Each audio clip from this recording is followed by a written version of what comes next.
Technology का ज़माना है, टेक्नोलॉजी पे बेस्ड पेपर आ गया है, मगर कौन सा टेस्ट हमारे लिए सही है? तो इसमें हमारे पास टेस्ट जो है, चाहे एकेडमिक है, चाहे जनरल ट्रेनिंग है, दोनों में ही होता है।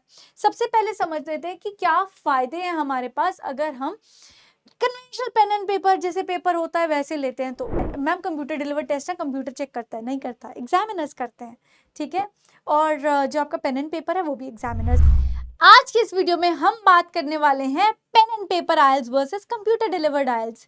टेक्नोलॉजी का ज़माना है, टेक्नोलॉजी पे बेस्ड पेपर आ गया है, मगर कौन सा टेस्ट हमारे लिए सही है? किस टेस्ट को लें कि मैं आराम से पेपर दे सकूं, अच्छा स्कोर ला सकूं? और आइल्स तो आइल्स है, डिफरेंस क्या है? बुक करने से पहले कैसे देखो कि कौन सा टेस्ट लेना है? तो चलिए शुरू करते हैं। हमारा आज का है कि which test suits me the best. देखिए आपके लिए कौन सा है। सबसे पहला है कि हमारे पास जो टेस्ट है वो तो आइल्स ही है, international English language testing system ही है।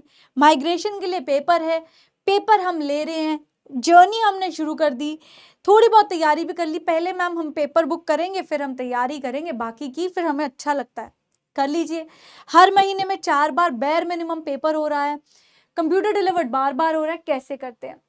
देखिए हर साल 3 मिलियन 30 लाख लोग इस टेस्ट को लेते हैं, अपने सपने पूरे करते हैं, फॉरेन जाते हैं, है ना? बहुत सारे countries including Australia, New Zealand, England, UK, सब तरफ हमें ये पेपर चाहिए।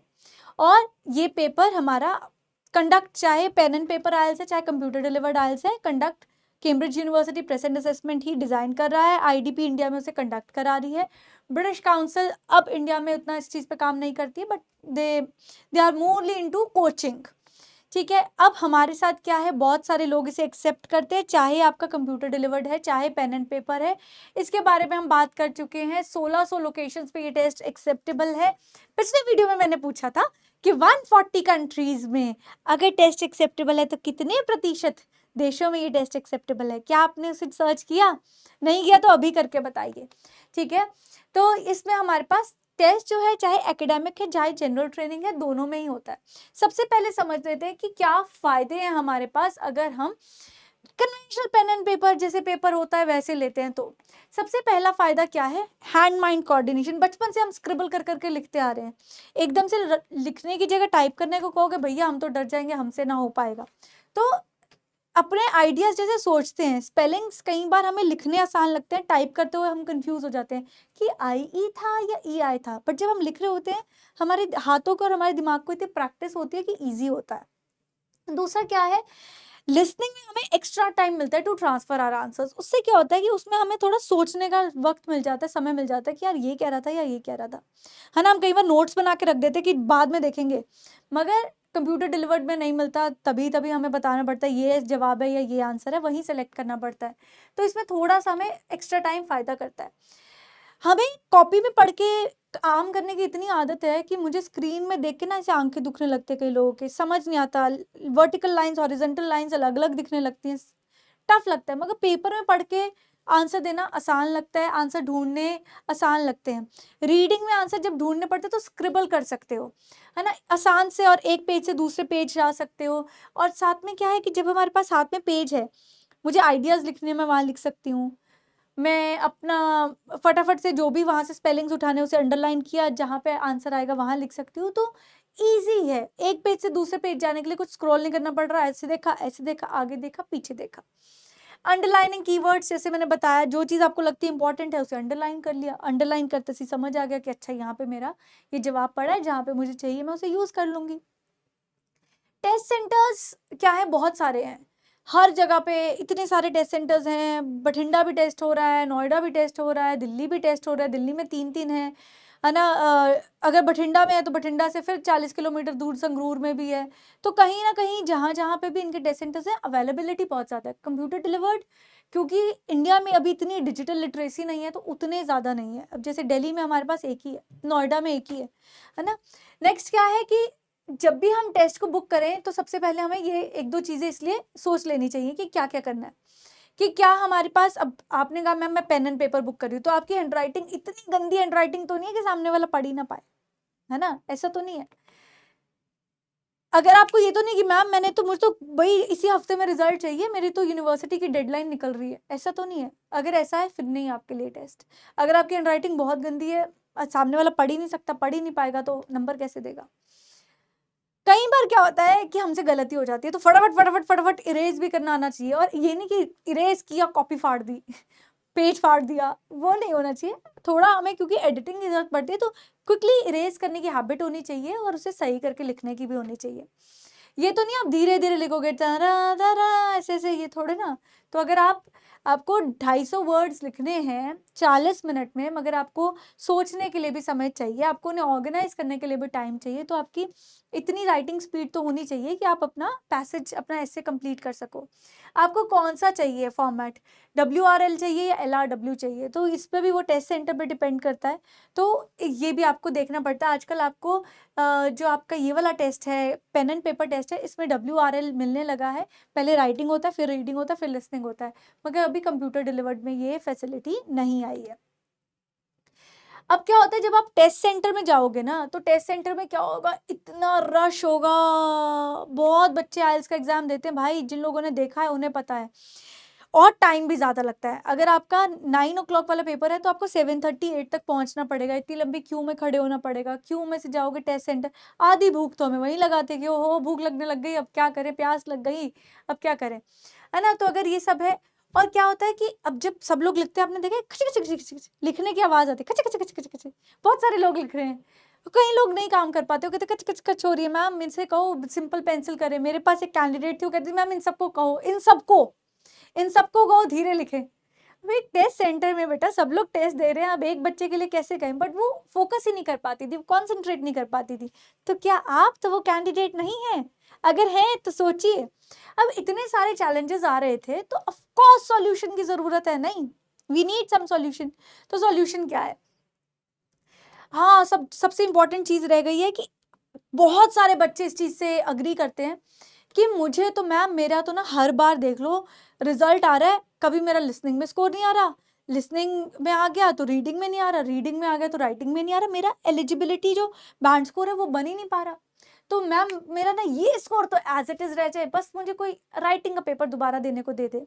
तो if you are looking for that thing, तो भी आपके लिए एक टेस्ट है।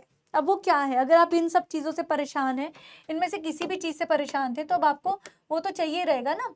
तो इसमें हमें क्या चाहिए, इन सब के लिए फिर एक सॉल्यूशन आया। सॉल्यूशन क्या है? कंप्यूटर डिलीवर्ड आइल्स निकाला उन्होंने। कंप्यूटर डिलीवर्ड आइल्स में क्या है, आज पेपर दिया, 3 दिन बाद रिजल्ट, तो इट्स गुड। अगर आपको पता है कि मैम इतना तो मुझे कंप्यूटर चलाना आता है यार, मैं कर लूंगी, इतना आता है, ये मैंने दे दिया, 6.5 की मेरी रिक्वायरमेंट है, वो फुलफिल मेरा हो जाएगा, तो अब 3 दिन में रिजल्ट आ जाएगा। मैंने फटाफट अपनी फाइल लगानी है, मुझे तो अब कनाडा जाना है, मुझे तो ऑस्ट्रेलिया जाना है। तो अगर आपको चाहिए तो क्वाइट क्विक रिजल्ट, तीसरे दिन रिजल्ट आ जाता है। अब कई बच्चे क्या करते हैं, और बहुत सारे बच्चे ही करते हैं, मैम मैं ना इंट्रोडक्शन लास्ट में लिखना चाहती हूँ और मैं पहले अपने बॉडी पैराग्राफ्स लिखूंगी। तो अगर आप ऐसा कुछ करना चाहते हैं, तो भाई अब कितनी लाइन छोड़ोगे, या तो आपको हो, फिर कई बार एक एक्स्ट्रा लाइन हो जाती है, कई बार लाइन कम पड़ जाती है। बट ये चीज़ कंप्यूटर डिलीवर्ड में बहुत आसान है। भाई गए जाते से ही हमने पहले अपनी बॉडी पैराग्राफ्स लिख लिया, कंक्लूजन लिख लिया, लास्ट में इंट्रोडक्शन लिख लो, कर्सर ही तो उठा के ऊपर करना है, इट्स ईजियर। इनफैक्ट कई स्टूडेंट्स क्या करते हैं कि मैम देखो, मैंने ना एक सेंटेंस तो बिफोर से बना के आना है, एक मैंने आफ्टर से बना के आना है, एक सेंटेंस मैंने बना लेना ऑल्दो से, एक सेंटेंस मैंने बना लेना ऐसे। और ना मैम मैंने एक स्ट्रक्चर रट रखा है, मैंने BP1 बॉडी पैराग्राफ 1 को स्टार्ट करना है टू एम्बार्क अपॉन से, चलो ये लिख लिया मैंने यहाँ। और फिर ऐसे इन लोगों ने, बच्चों ने अपना स्ट्रक्चर बना रखा होता है, टू एक्सप्लेन करूंगा, फिर मैं उसका एक एग्जाम्पल दे दूंगा, है ना। यहाँ पे मैंने एग्जाम्पल दे दिया। अब इससे क्या है, बच्चे ने जाते ही अपना एक स्ट्रक्चर बना लिया, अब इसके आगे तो फिलिंग द ब्लैंक्स है। ये चीज हम पेन एंड पेपर में नहीं कर सकते थे, बट कंप्यूटर डिलीवर्ड में तो अब इसके आगे पॉइंट्स ही बनाने हैं। तो स्ट्रक्चर बेस्ड जो बच्चे बैंड 7 तक जाना चाहते हैं, उसके बियॉन्ड तो देखो स्ट्रक्चर काम नहीं करता है, इतना ज्यादा रटा रटाया, बट हाँ 7 तक आ जाता है इससे। तो जो 7 तक का टारगेट करते हैं उनके लिए कितना ईजी है, they can edit it, they can type it, है ना। उसके बाद क्या है, अभी मैंने शुरू में भी बताया, बार बार कहती हूँ कि आपको राइटिंग टास्क 1 में बेयर मिनिमम 150 वर्ड्स और राइटिंग टास्क 2 में 250 वर्ड्स चाहिए। तो जब चाहिए इसमें ना काउंट आता है कि इतने वर्ड्स हो गए। अब मुझे पता है कि जब मेरा जितनी बात मैंने कहनी है 300 वर्ड्स में पूरी हो गई, अब आगे की राम कहानी क्यों गानी, क्यों 400 वर्ड्स का लिखने की कोशिश भी करनी। मगर राइटिंग में कई बार हम भावनाओं में बह जाते हैं और लिख देते हैं, फिर हमें लगता है ये लंबा हो गया, वो छोटा हो गया। हैंड राइटिंग गंदी है, कोई बात नहीं, टाइप ही तो कर रहे हैं, है ना, कोई चक्कर नहीं है। एवरेज टाइपिंग स्पीड चाहिए आपको, खच खच खच खच नहीं टाइप करना, आपका इतना करना है कि अगर मान लो कि 250 वर्ड्स हैं, आपने 5 मिनट अपने ब्रेनस्टॉर्मिंग में भी लगा लिए, 5 मिनट आपने रिवीजन के भी रख लिया, अब भी आपके पास आधा घंटा है। आधे घंटे में 30 मिनट्स में 250 वर्ड्स ही तो टाइप करना है, तो 1 मिनट में 10 वर्ड्स ही तो टाइप करना है, कट कट कट कट भी करोगे तो हो जाएगा। बहुत तेज टाइपिंग स्पीड नहीं चाहिए। इसमें हाइलाइटिंग का फंक्शन होता है। जैसे मान लीजिए आप अपनी रीडिंग कर रहे हैं और आपको लगता है ये आंसर, हाँ ये यहाँ पड़ा है, तो आप उसे हाईलाइट कर सकते हो, वो येलो में पूरा हाईलाइट होके आ जाता है। साइज को चेंज कर सकते हो। अब कई बार क्या होता है, ये रीडिंग में जो पेन एंड पेपर होता है ना, उसमें बहुत डिफिकल्टी हो जाती है कि कई बार टेक्स्ट बड़ा छोटा छोटा आता है, तो पढ़ा नहीं जाता। कई बार हमें इतना छोटा भी नहीं आता, बट कई बार टेक्स्ट लंबा होता है, और कई लोगों की आई साइट की प्रॉब्लम है, कुछ भी किसी भी रीजन से उन्हें लगता है कि मैम बहुत ज्यादा था, सिर दर्द होने लग गया, कि बहुत छोटा लग रहा था, उस हिसाब से ज्यादा वर्ड्स थे। तो फिर उसमें क्या किया जाए, इसमें आप जूम इन कर सकते हो, बड़ा कर लो टेक्स्ट को, आराम से पढ़ लो, है ना। ये ऑप्शन पेन एंड पेपर में तो नहीं हो सकता। एक्स्ट्रा स्क्रीन प्रोटेक्टर लगाया जाता है। अब जैसे मैंने कहा कि बहुत सारे लोग स्टेयर नहीं कर पाते स्क्रीन पे, सिर दर्द होने लगता है, कहते हैं हमसे कंप्यूटर में देखा नहीं जाता। तो याद है पहले कंप्यूटर्स जो डेस्कटॉप होते थे, आप में से भी किसी ने शायद अपने घर में लगाया हो, एक स्क्रीन गार्ड सा लग जाता था, प्रोटेक्टिव स्क्रीन लग जाती थी, ताकि आंखों पे स्ट्रेन ना आए, वो वहां लगी रहेगी। आंसर टाइप कर रहे हो, सीधा कॉपी किया पेस्ट कर दिया रीडिंग में, है ना, सीधा वहां पढ़ा था ऐसे ही लिख दिया, तो स्पेलिंग मिस्टेक्स का जो स्कोप है स्पेशली रीडिंग में या राइटिंग में कहीं अगर आपको लगता है तो बिल्कुल खत्म हो जाता है। मैम हमें तो आइडिया जनरेट करने थे, कहाँ करूँ, अलग से A4 शीट दी जाती है, वहाँ जनरेट कर लो। उसके अलावा टाइपिंग का ऑप्शन है, आप एडिट कर सकते हो ना, ऊपर ही अपने आइडियाज जनरेट किए, उन्हीं को ही आगे अपना एक्सप्लेन किया, बाद में जब हो गया तो डिलीट कर दिया, या अगर उनके आगे एक्सप्लेन करो तो बीच में मर्ज हो गए। तो इट्स ईजियर, है ना, आपको आइडिया जनरेशन में। और लिसनिंग में भी जब आप आंसर्स को प्रिडिक्ट कर रहे हो कि इसका ये आंसर हो सकता है कि नहीं, तो साइड में आप शीट यूज कर सकते हो।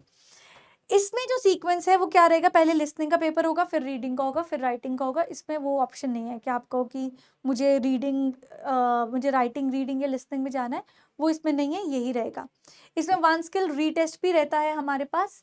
1 स्किल रीटेस्ट का मतलब क्या होता है कि आप एक स्किल का टेस्ट अगर दोबारा देना चाहते हो तो दे सकते हो, वो सिर्फ और सिर्फ कंप्यूटर डिलीवर्ड आइल्स में ही होता है। मगर it's not always the greener picture, challenges भी हैं कुछ। क्या चैलेंजेस हैं, आइल्स की जो आपके लिस्टिंग का टेस्ट है, उसके ट्रांसफर करने के लिए आंसर सिर्फ 2 मिनट दिए जाएंगे, तो आपके पास वो एक्स्ट्रा 10 मिनट का टाइम नहीं है कि मैंने पहले आंसर्स प्रिडिक्ट करके रख लिए, एंड में जाके उसे ट्रांसफर कर रहे हो, then and there you have to do it. ये 2 मिनट सिर्फ इसलिए दिए जा रहे हैं कि कहीं क्लिक होना तो नहीं रह गया, कोई आंसर मार्क होना तो नहीं रह गया। स्ट्रेन तो फिर भी पड़ता है, कितना भी कह लो मैंने फोन पे स्क्रीन गार्ड लगा रखा है, मैंने प्रोटेक्टर लगा रखा है, ये कर रखा है, तो आंखें तो दुखती है ना, स्क्रीन टाइम है आफ्टर ऑल इट इज, तो इट्स थोड़ा एग्जॉस्टिव तो हो जाता है। Paucity of official practice test, test ही अवेलेबल नहीं है मैम, मैं बहुत सारे टेस्ट करना चाहती हूँ। However at physics we are working on this thing, हम आपकी प्रॉब्लम को जल्दी और ज़रूर सॉल्व करेंगे। जहाँ पे आपके पास ऑनलाइन टेस्ट होंगे, आप प्रैक्टिस कर सकते हैं as many test as you want, तो आपकी प्रैक्टिस टेस्ट हो जाएंगे। अभी बहुत लिमिटेड स्कोप है। टाइपिंग साउंड, वहां पे लिखने की साउंड आ रही थी, यहाँ पे cut cut cut cut cut cut cut cut सब लोग टाइप कर रहे हैं, तो आवाज आ सकती है। अब जिसे लिखने की स्क्रिबलिंग साउंड से प्रॉब्लम थी, उसे टाइपिंग साउंड से भी प्रॉब्लम हो सकती है। And lastly difficult to manoeuvre while reading, मैंने जैसे बताया उसमें तो पेज आगे की या पीछे की ऐसे करके देख लिया, इसमें क्या ऊपर नीचे करना होता है, उसमें कई बार हम भूल जाते हैं कि यार क्वेश्चन क्या था, तो उससे जो उसका डिफिकल्टी लेवल है, ज़्यादातर कैंडिडेट्स मुझे रीडिंग में ही कहते हैं कि मैम टफ होती है, वही हम थक जाते हैं इससे, तो रहता है। Function such as drag and drop, अब एक आंसर है वो वहां पड़ा है, उसे आपको लिसनिंग के टाइम उठा के वहां रखना है, सुन भी रहे हो, अगला आंसर भी आ रहा है, हमसे ड्रैग ही नहीं हो रहा, प्रैक्टिस की जरूरत है ना, तो ये सब चाहिए। तो फीचर्स क्या ये सेम है, अगर हम देखें तो क्या क्या फीचर सेम है। Time to transfer the answers अलग अलग है, पेन एंड पेपर में 10 मिनट, कंप्यूटर डिलीवर्ड में only 2 minutes. Result declaration date and time अलग अलग है, पेन एंड पेपर में 13 दिन बाद रिजल्ट आएगा, 13 डेज बाद, इसमें 3 दिन बाद आ जाएगा कंप्यूटर डिलीवर्ड में। टेस्ट डेट्स, कंप्यूटर डिलीवर्ड जहां जहां सेंटर्स है वहां पे रोज टेस्ट होता है, कभी भी जाके ले सकते हो, संडेज को नहीं होता है।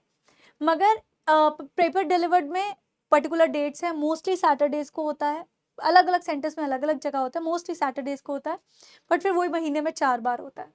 रिक्वायर्ड टेस्ट टेकिंग स्किल्स दोनों में सेम है, उसमें भी लैंग्वेज सेम चीज़ें टेस्ट हो रही है, इसमें भी सेम टेस्ट हो रही है। वेज टू रिस्पॉन्ड अलग अलग हैं। अब भाई उसमें क्या है, उसमें आपको बताना है, ड्रैग ड्रॉप करना है, कहीं से मैच द फॉलोइंग में अलग से उठा के रख देना है, कहीं नंबर्स से करना है। इसमें क्या है, सीधा पहले सारे आंसर देखो, फिर 1 to 40 में लिख दो। Time given for each task बिल्कुल सेम है, उसमें भी 30 मिनट सुनना है, इसमें भी 30 मिनट सुनना है, उसमें भी 60 मिनट्स में रीडिंग करनी है, दूसरे में भी 60 मिनट्स में। इसमें भी राइटिंग टास्क 1, राइटिंग टास्क 2 के लिए 1 घंटा मिलेगा, उसमें भी। टेस्ट मार्किंग ये नोशन है मैम, कंप्यूटर डिलीवर्ड टेस्ट है, कंप्यूटर चेक करता है, नहीं करता, एग्जामिनर्स करते हैं, ठीक है। और जो आपका पेन एंड पेपर है वो भी एग्जामिनर्स करते हैं। जो स्पीकिंग है वो बिल्कुल सेम होगी, फिर से एग्जामिनर ही कोई आपकी स्पीकिंग लेंगे। टेस्ट फी बिल्कुल सेम है, 16,250 रुपए की जो टेस्ट फीस चल रही है वो दोनों के लिए टेस्ट फी सेम है। स्कोर की वैलिडिटी सेम है, दोनों 2 साल के लिए वैलिड रहेंगे from the date of your exam. Type of passages again बिल्कुल सेम, जैसा पेपर वहां आएगा वैसा ही पेपर वहां भी आएगा। Number of questions exactly same, 40 questions reading, 40 questions reading, 40 questions listening, 40 questions listening. Writing task 1 and 2 in pen and paper, फिर से राइटिंग 1 एंड टेस्ट 2 उसमें भी रहेगा।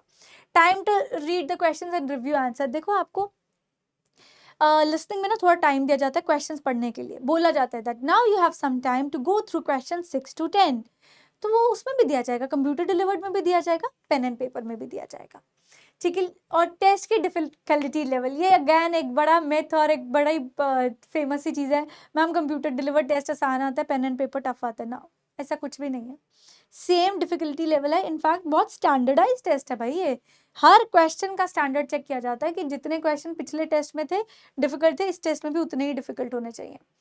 तो की डिफरेंसेस क्या हो गए, अगर हम एक बार क्विकली रिव्यू करना चाहें, टाइम लिस्टिंग में आंसर ट्रांसफर करने का, टेस्ट का रिजल्ट का, ये 4 to 5 डेज कहते हैं, 3rd डे आ जाता है रिजल्ट, लेट से लेट 4th डे आएगा। TRF इसका 21 डेज बाद आपके घर पे आता है या आपके आजकल मेल में आता है, इसमें 7 डेज में आ जाता है। टेस्ट डेट्स 4 से 5 तरीके होते हैं, इसमें ऑलमोस्ट हर रोज टेस्ट हो रहा है। रिस्पॉन्ड करने के लिए अच्छी हैंडराइटिंग होनी चाहिए, ठीक अच्छी मतलब पढ़ने लायक, गंदी भी है मगर पढ़ी जा रही है, ठीक है, मोती नहीं पर होने बट समझ में आनी चाहिए। और एवरेज टाइपिंग स्पीड होनी चाहिए। सबमिट रिस्पॉन्सेज इसमें राइट करना पड़ेगा, सेपरेट शीट पे लिखना पड़ता है, इसमें ड्रैग एंड ड्रॉप टाइपिंग ये सब दिया होता है, लाइन ड्रॉ करनी पड़ेगी, ऐसे करके एक दूसरे के साथ जोड़ना पड़ेगा, वो वाला रहता है।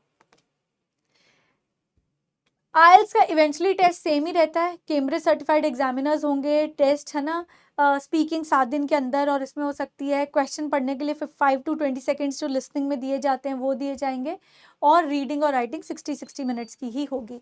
तो दैट्स इट, अब आपको पता है क्या डिफरेंसेस है, now you can make an educated not guess but educated move towards which particular test do you think is suitable for you।